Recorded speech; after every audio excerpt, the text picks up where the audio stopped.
لیکن اس کے لیے 10 سپٹمبر کی ایک ڈیڈ لائن جو ہے وہ طے کی گئی ہے۔ عمران خان صاحب نے ایک علیحدگی میں ملاقات کی ہے چودھری مونس علائی سے، تو مونس علائی سے ملاقات کر کے انہوں نے کچھ یہ سب باتیں جو میں آپ کو بتا رہا ہوں یہ ان سے انہوں نے ڈسکس کر لی کہ کوئی فائدہ نہیں ہے اگر چودھری پرویز علائی سب کچھ نہیں کر سکتے، تو چودھری پرویز علائی کو مونس علائی کے ذریعے پیغام دینے کا مطلب یہ ہے کہ عمران خان اور چودھری پرویز علائی کے درمیان اس معاملے میں اتفاق رائے نہیں ہے۔ پرویز علائی یہ سمجھتے ہیں کہ فوج کے خلاف اور عدلیہ کے خلاف محاذرائی ٹھیک نہیں ہے اور حکومتوں کو اس طرح اس میں انوالو نہیں ہونا چاہیے۔ سیاسی معاملات کی حد تک ٹھیک ہے، لیکن اگر صوبائی حکومت وفاق کے مد مقابل آ جائے گی تو پھر صوبائی حکومت کے لیے خطرات بڑھ جاتے ہیں، کیونکہ وفاقی حکومت بہرحال طاقتور ہوتی ہے، وہ پنجاب کے اندر یا کسی اور صوبے کے اندر گورنر راج بھی نافذ کر سکتی ہے۔ تو پرویز علائی کو پیغام مونس علائی کے ذریعے دیا گیا، تو اس کا مطلب ہے کہ معاملہ گڑبڑ ہے اور پرویز علائی صاحب نہیں مندے۔ اس کے علاوہ پی اے سی نے ثاقب نثار صاحب کو بلا لیا کہ وہ بتائیں کہ وہ ڈیمز جو انہوں نے ڈیم کے لیے فنڈ اکٹھا کیا تھا، بابا رحم تھا، وہ فنڈ کہاں ہے؟ چیئرمین پی اے سی نور عالم خان نے جب آج اجلاس کیا تو اس میں آفتاب سلطان صاحب پیش ہوئے جو کہ نیب کے چیئرمین ہیں، ان سے ان کی منہ ماری بھی ہوئی اور نیب کے افسران کے اثاثے ڈکلیئر کرنے کے حوالے سے انہوں نے سٹینڈ لے لیا کہ یہ نیب کا استحقاق ہے کہ وہ اپنے اثاثے اپنے ودن انسٹیٹیوشن رکھے۔ بعد میں پھر انہوں نے آمادگی ظاہر کر دی کہ جی ٹھیک ہے اثاثے جو ہے وہ ڈکلیئر کر دیے جائیں گے۔ اور ایک اور بڑی خبر ہے، سوشل میڈیا ایکٹیوسٹ اور اینکر پرسن جمیل فاروقی، ان کا 2 روزہ ریمانڈ دے دیا گیا ہے۔ ان کو پولیس نے کل کراچی سے گرفتار کیا تھا اور اسلام آباد میں ان کو آج عدالت میں پیش کیا گیا، اور انہوں نے بھی کل دعویٰ کیا تھا کہ مجھے پولیس نے تشدد کیا ہے اور ننگا کر کے مارا ہے۔ آج ان کا مزید 2 روزہ ریمانڈ دے دیا گیا۔ پولیس یہ کہتی ہے کہ ان سے ان کا موبائل فون اور دیگر چیزیں برآمد کرنی، کیونکہ انہوں نے وی لاگ میں یہ الزام لگایا تھا کہ شہباز گل کو جب مارا گیا، اور نہ صرف مارا گیا بلکہ اس پہ جو تشدد کیا گیا، جنسی تشدد کیا گیا اور مرچوں والے ڈنڈوں کا استعمال کیا گیا، تو یہ مرچوں والے ڈنڈے والی کہانی ادھر سے آئی ہوئی ہے، جس کی وجہ سے جو ہے یہ معاملہ اتنا زیادہ فلیئر اپ ہوا۔ تو ان کو یہ اپنا الزام ثابت کرنا کہ واقعی ایسا کچھ ہوا اور انہیں یہ اطلاع کہاں سے ملی۔ اس کے علاوہ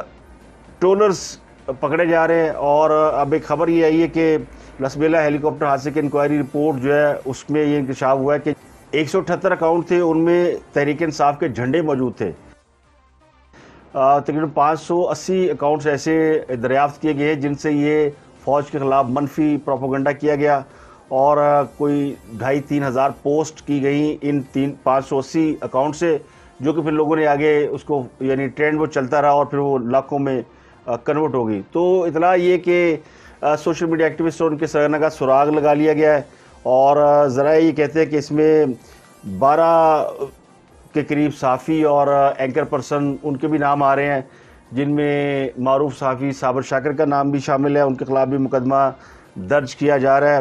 اور اس کے علاوہ عمران ریاض کا نام بھی ہے، ان کے خلاف بھی کارروائی ہو سکتی ہے، اور اس طرح بہت سے لوگ ہیں۔ اور یہ کہا جا رہا ہے کہ یہ ٹرولرز اور ان کے جو ماسٹر مائنڈ ہیں ان تک ہم پہنچ گئے ہیں۔ یہ اعلان کیا گیا ہے اس رپورٹ میں، یہ جو کمیٹی بنی تھی جس میں ایف آئی اے، ایم آئی اور آئی ایس آئی کے لوگ شامل تھے، انہوں نے اس ساری رپورٹ کے بعد یہ کہا جی کہ شہداء اور پاک فوج کے خلاف مہم چلانے والوں پر مقدمے درج کیے جائیں گے۔ مقدمے پیکا اور تعزیرات پاکستان کے تحت درج کیے جائیں گے، اور تفتیش کے بعد ان کے ہینڈلرز اور ماسٹر مائنڈ تک پہنچا جائے گا اور پتہ لگایا جائے گا کہ ان کو کون ہدایات جاری کرتا تھا۔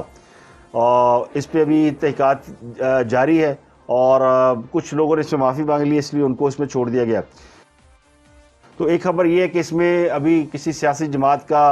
کے حوالے سے یہ نہیں کہا گیا کہ انہوں نے یہ کیا، لیکن اس پی ٹی آئی کے حوالے سے بات کھل کے سامنے آ چکی کہ جتنے لوگ پکڑے گئے ان میں زیادہ تر کا تعلق پی ٹی آئی سے تھا، اور یہ فوج کے شہداء کے خلاف جو نازیبا قسم کی مہم چلائی گئی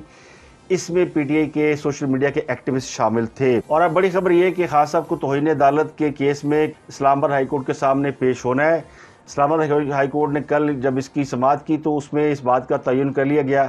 کہ یہ معاملہ واقعی توہین عدالت کا ہے یا نہیں ہے۔ کل جب یہ کیس منگل کو جب اس کی سماعت شروع ہوئی تو اس میں کافی آرگومنٹس ہوئے، اور جسٹس محسن اختر کیانی اس میں کافی ایکٹیو نظر آئے اور انہوں نے خاصی اس کے اوپر ریمارکس بھی دیے۔ تو اب خان صاحب کے خلاف 5 بڑے مقدمے ہیں جس میں ان کو ڈسکوالیفیکیشن ہو سکتی ہے، ان کے اوپر ان کو قید ہو سکتی ہے، ان کے اوپر ان کو سزا مل سکتی ہے، ان میں بڑے بڑے کیسز ہیں. دہشت گردی کا مقدمہ ہے ان کے خلاف جو بھی ATC میں ہوا ہے. اس کے علاوہ توہین عدالت کا جو کل جس کی اسلام آباد ہائی کورٹ میں سماعت ہونی ہے. اس کے علاوہ الیکشن کمیشن نے ان کو توہین عدالت کے مقدمے میں بلایا ہوا ہے. توشہانہ کیس ہے, ممنوعہ فنڈنگ کیس ہے. تو یہ اتنے سارے کیسز ہیں. اور ایک اور FIR کاٹی ان کے خلاف دفعہ 144 کی خلاف ورزی پر, اور اس میں مراد سعید, فواد چودھری, فیصل جاوید, شیر رشید, اسد عمر, یہ سب یعنی شامل ہیں, یہ لوگ شامل ہیں. اور ان کے اوپر یعنی اعتراض یہ ہے کہ انہوں نے دفعہ 144 کی خلاف ورزی کرتے ہوئے اسلام آباد میں ریلی نکالی جس پہ پابندی تھی. وہ کہنے والے کہتے ہیں کہ ان میں سے خان صاحب کو اب اتنے مقدمہ میں سے خان صاحب کا بچنا ناممکن ہے. تو اب خان صاحب نے اس لیے شاید فیصلہ کیا کہ وہ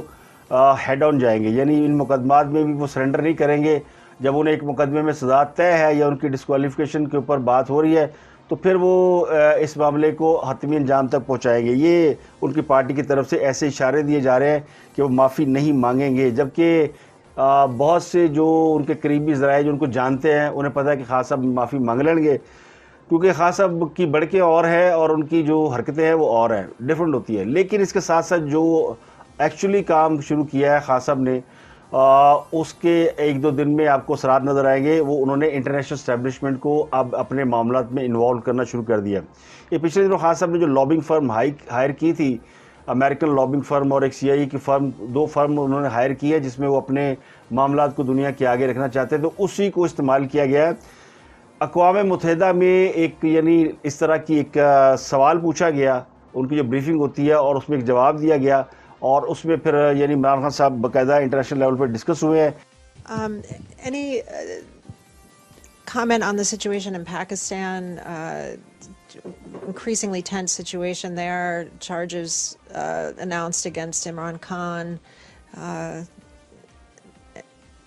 Anything you can tell us?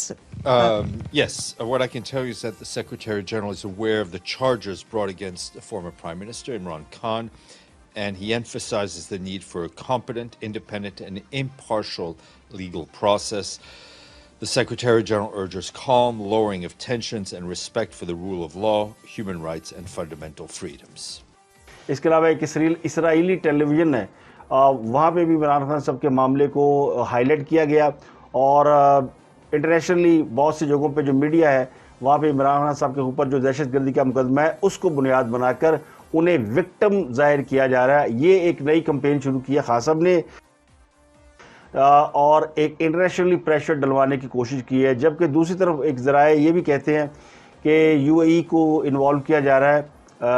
فوج اور خان صاحب کے درمیان جو فاصلے پیدا ہو چکے ہیں ان میں کمی کرنے کے لیے یا ہاتھ ہولہ کرنے کے لیے. تو خان صاحب کہتے ہیں کان ادھروں نہیں پھڑنا, ادھروں پھڑنا ہے. اب انہوں نے اپنے جو ان کو جن کے بارے میں گمان ہے کہ خان صاحب کو لانے والے وہ ہیں یا سپورٹ کرنے والے وہ ہیں, وہ انٹرنیشنل اسٹیبلشمنٹ ہے. تو اب انٹرنیشنل اسٹیبلشمنٹ خان صاحب کی حمایت میں کہیں نہ کہیں ایکٹیو ہوئی ہے, اور اس ایکٹیو ہونے کا کیا فائدہ ہوتا ہے, اس کا کیا نقصان ہوتا ہے. لیکن لگتا ہے کہ ان کے ایکٹیو ہونے سے خان صاحب نے یہاں پر اپنے آپ کو وکٹم بنانے کے لیے مزید کچھ کارڈ کھیلنے کا فیصلہ کیا, اور میں سے ایک کارڈ یہ کہ وہ توہین عدالت کے مقدمے میں سزا پا جائیں.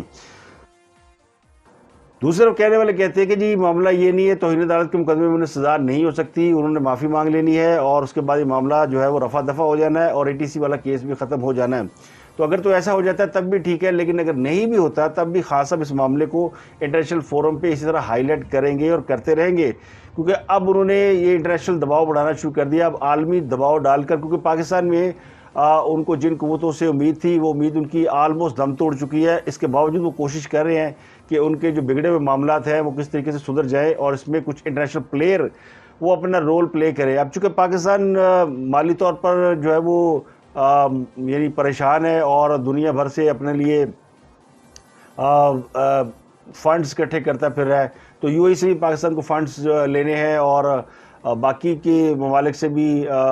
دنیا میں اور بڑے ملک ہیں جیسے قطر پاکستان کو بہت سپورٹ کر رہا ہے, اور قطر اچھی خاصی پاکستان کے لیے انویسٹمنٹ اور امداد لے کے آ رہا ہے.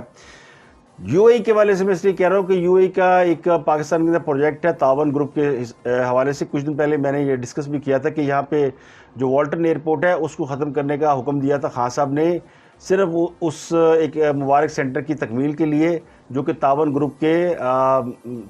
کی انویسٹمنٹ سے بن رہا ہے. یہ وہی تعاون گروپ ہے جن کے مالکان نے خان صاحب کو لندن میں ایک چیریٹی میچ میں $20 لاکھ یا $20 لاکھ دیے تھے، جو بعد میں جس کی خبر فائنینشیل ٹائمز میں چھپی اور جس کی خان صاحب تردید نہیں کر پا رہے، اور وہ کہتے ہیں وہ چیریٹی میچ کے پیسے تھے۔ اس رقم کے بارے میں یہ کہا جاتا ہے کہ یہ پاکستان میں گوادر کا پروجیکٹ کو یا سی پیک کو رول بیک کرنے کے لیے دی گئی تھی، اور دوسرا اس کا جو حصہ تھا اس کے تحت ان کو پاکستان کے اندر جو ان کے پروجیکٹس ہیں عرب ممالک کے، خاص کر UAE کے، ان کو فیسیلیٹیٹ کرنا۔ تو یہ ایک بڑا پرانا پروجیکٹ ہے جو کہ مشرف دور سے شروع ہوا تھا، اور پھر یہ پچھلی 2 گورنمنٹ زرداری صاحب کی اور پیپل پارٹی اور نون کی حکومت میں یہ پروجیکٹ جو ہے یہ کھٹائی میں پڑا رہا۔ اب پھر کل ملاقات ہوئی ہے پرویز لائی کی اسی تعاون گروپ کے ہیڈ سے جو کہ UAE کے ہیں اور منسٹر بھی ہیں، اور ان کو انہوں نے یقین دلایا کہ ہم یہ پروجیکٹ جو ہے وہ آپ انویسٹمنٹ کریں، ہم دوبارہ شروع کرنے لگے ہیں۔ عثمان بزدار نے بھی اپنے دور میں کوشش کی اس کو دوبارہ شروع کرنے کی، اور اسی سلسلے میں پھر خان صاحب نے ایک دن بلایا تھا پنجاب کے چیف سیکرٹری کو، پوچھا تھا کہ یہ کیا معاملہ، تو انہیں بتایا گیا جی کہ یہ جو یہاں پہ سول ایویشن نے ہائی ریز بلڈنگ بنانے پہ پابندی لگائی ہوئی ہے، تو مبارک سینٹر جو کہ کئی ملٹیپل سٹوریز پہ بننا ہے، تو انہوں نے کہا کہ سول ایویشن چونکہ والٹن ایئرپورٹ قریب ہی ہے اور وہاں سے جہاز اڑتے ہیں، تو اس لیے وہاں اس ایئرپورٹ کو ہی ہٹانے کا فیصلہ کر لیا گیا۔ تو آتے ہی خبر خان صاحب نے وہاں سے وہ نرسریاں، ایئرپورٹ، یہ اپنے مین بلیوارڈ لاہور میں رہنے والے جانتے ہیں، کلمہ چوک کے آس پاس جس طرح آپریشن ہوا تھا، اور یہ سارا کچھ یہ اسی تعاون گروپ کو تعاون دینے کے لیے کیا گیا تھا۔ تو ایک بار پھر یہ والا معاملہ جو ہے نا، یعنی UAE کو انوالو کر کے، اور اس کو انوالو کرنے کا مقصد یہ ہے کہ چونکہ ان کے بڑے اچھے تعلقات ہیں، ابھی پچھلے دنوں انہوں نے باجوہ صاحب کو ایک میڈل بھی دیا، تو ایک راستہ نکالا جا رہا ہے۔ تو خان صاحب ملٹیپل کارڈ کھیل رہے، خان صاحب صرف پاکستان کے اندر سیاست نہیں کر رہے اور پاکستان کے اندر ہی کی پلیئرز کے ساتھ نہیں الجھے، بلکہ وہ بیرون ملک اپنے رابطوں کو بھی استعمال کر رہے ہیں، اور بڑی اچھی طرح استعمال کر رہے ہیں۔ اس میں ان کی جو لابنگ فرم ہے وہ باقاعدہ اس میں ایکٹیو ہے، اور وہ مختلف اخبارات میں خان صاحب کے اوپر جو دہشت گردی کا مقدمہ ہوا ہے اس کی خبریں لگوا رہے ہیں۔ تو اس پہ اب ایک بیانیہ بنایا جا رہا ہے نیا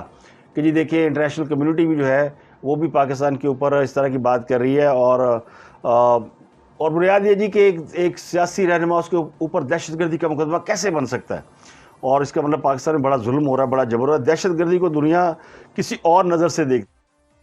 حالانکہ عمران خان صاحب پہ مقدمہ یہ کہ انہوں نے ایک سٹنگ جج کو نہ صرف تھریٹ کیا بلکہ انہیں ان کے خلاف حتیٰ کہ محض کلمات بھی ادا کیے، تو انہوں نے اس معاملے کو دوسرا رنگ دے دیا ہے۔ تو یہ میں نے آپ کو بتا دیا کہ اس میں اسرائیل، امریکہ اور UAE یہ سب انوالو ہو رہے ہیں، اور آنے والے دنوں میں یہ انٹرنیشنل پاورز جو ہیں وہ پاکستان کے اوپر پریشر ڈالے گی کہ عمران خان صاحب کو فیس سیونگ دی جائے یا پھر ان کو دوبارہ سے اقتدار میں لایا جائے۔ اب اس پریشر کو پاکستانی افواج یا پاکستان کے جو کرتا دھرتا ہے یا مقتدر حلقے ہیں وہ کس طرح بیئر کرتے ہیں یہ دیکھنا پڑے گا، لیکن وہ بھی کچیاں گولیاں نہیں کھیلے ہوئے، وہ بھی اس معاملے کو سمجھتے ہیں اور دیکھتے ہیں۔ تو خاتون جج کو دھمکی دینے کے الزام میں اسلام آباد ہائی کورٹ نے چیئرمین تحریک انصاف کو شو کاز نوٹس جاری کرتے ہوئے 31 اگست کو ذاتی حیثیت میں طلب کیا ہے۔ تو فواد چودھری کہتے ہیں کہ وہ نہیں جائیں گے، اور ان کا پھر ایک اور کیس ہے، ان کو ATC کے سامنے میں پیش ہونا ہے، کیونکہ اگر وہ پیش نہیں ہوتے تو ان کی ضمانت منسوخ ہو جائے گی۔ تو رانا ثناءاللہ نے اس حوالے سے پھر اعلان کیا کہ اگر حکومت چاہے گی تو پھر عمران خان صاحب کو گرفتار کر لیں گے۔ تو ان کے بیان سے لگتا ہے کہ ابھی تک حکومت نے اس بات کا فیصلہ نہیں کیا کہ عمران خان صاحب کو گرفتار کیا جائے گا۔ یہ بڑا امپورٹنٹ پہلو ہے، کیونکہ لوگ یہ سمجھتے ہیں کہ شاید حکومت انہیں گرفتار کرنا چاہتی ہے، لیکن انہیں فی الحال گرفتاری سے روکا گیا یا گرفتار کرنے کی اجازت نہیں دی جا رہی۔ تو میں نے جو آپ کو وہ ٹرولرز کی خبر دی اس میں ایک چیز میں بھول گیا آپ کو بتانی کہ اس میں ایک پراپرٹی ٹائکون کا بھی نام ہے، اور وہ پراپرٹی ٹائکون ملک سے باہر جا کے بیٹھ گئے، اور وہ ڈر کے ہمارے پاکستان نہیں آ رہے، ان کا بھی نام آ رہا ہے، اور وہ بھی سنا ہے کہ انہوں نے بڑا فائنینس کیا، اور یہ جتنے ٹیلی ویژن اینکر اور یہ اس طرح کے صحافی ہیں، یوٹیوبرز، ان کو انسٹیگیٹ کرنے میں ان کا بڑا ہاتھ ہے۔ تو آج کے لیے اتنے ہی، آپ سے ملاقات ہوتی ہے اگلے ولاگ میں۔ اپنا گرد و نواح کے لوگوں پر بہت بہت خیال رکھیے گا۔